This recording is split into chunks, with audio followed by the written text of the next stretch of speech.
Bizim Gagozların arasında generaller de var, var askerler de hani sıradan askerler ama çok faydalı oluyorlar. Onların birisini söyleyeceğim size. Dimitrovka doğmalı Palas Nikolay Dmitrievich o kabul etti. Rusça söyleyeyim, Geroy Ukrayna kahraman oldu. Sayarım hani o pek faydalı oldu bizim Ukrayna devletini korumak için. Onların arasında generaller da var.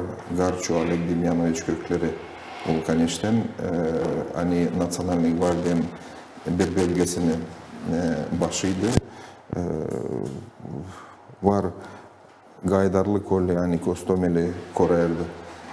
Onun kökleri Kubeylerin.